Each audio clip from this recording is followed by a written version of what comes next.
Hi, I'm Sandy Genovese and welcome to this episode of the Ellison Education video series. We're going to be looking today at something really fun that you can make for Dad for Father's Day. But I want to tell you that I got the idea from Tanner Bell off of Sizzix, the Sizzix site, which is our sister company. They have once a week a student who makes kids crafts that you're going to want to check out. This idea came from him, and it's the idea of making an ordinary garden pot and turning it into all kinds of cool desk organizers, or they could be even for the garage organizers.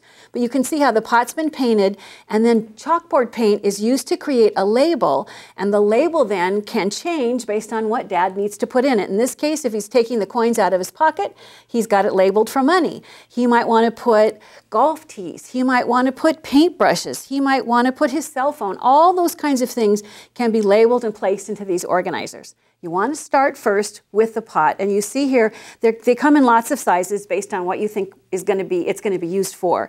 But the first step is to just take ordinary craft paint and to paint the pot like you can see that I've done here, and I've done that and let it dry overnight so that I end up with this. Now, to create the label, what I did was I took the letter O, and if you look at the table, you'll see that I tried a couple of different styles of alphabets.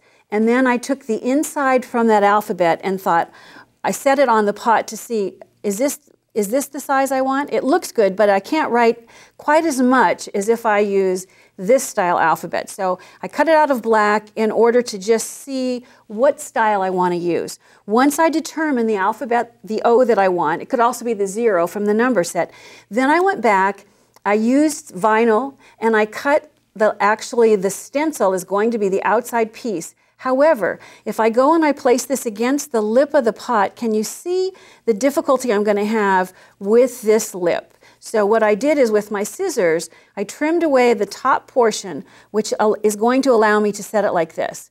Now I'm going to go ahead, the vinyl is something that can be used and reused. I'm going to set the pot down so that I can sort of see what I'm doing here, and I'll just line this up with the lip.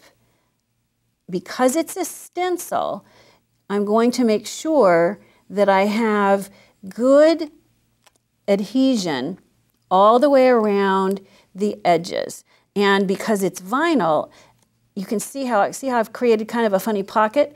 It's not difficult for me to pick this up and reposition this until I have it correctly placed. Once you have the stencil positioned, then just go ahead and just around the edges, I like to give it an extra little pressure point just to make sure that no paint can get underneath there. Then I'm going to take black chalkboard paint that you can see here, and I just am going to shake it and then squeeze it into a paper plate.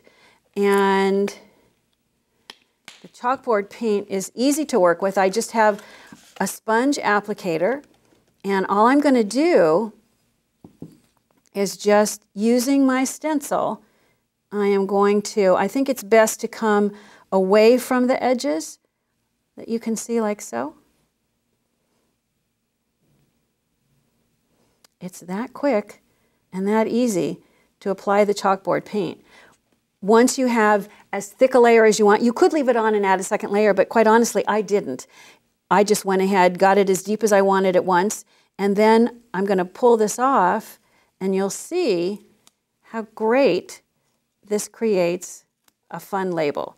Now when you look at, I'll go back since this one is wet, and I'll reference this, you can see once it dries, it needs to set up overnight. Before you actually start writing on it, you need to condition it.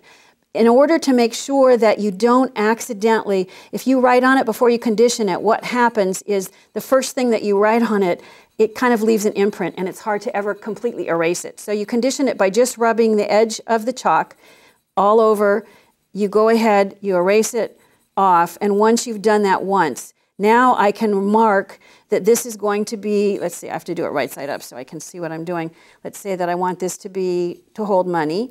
So I'm going to just mark it like so, but it's easy enough when I decide that I'm going to put something else in there to erase that away. Of course, I would use normally a rag, and then put whatever the new items are that are going to sit inside this. You know, who knew that something as simple as the letter O and a little chalkboard paint could transform ordinary garden pots into desk organizers for Dad?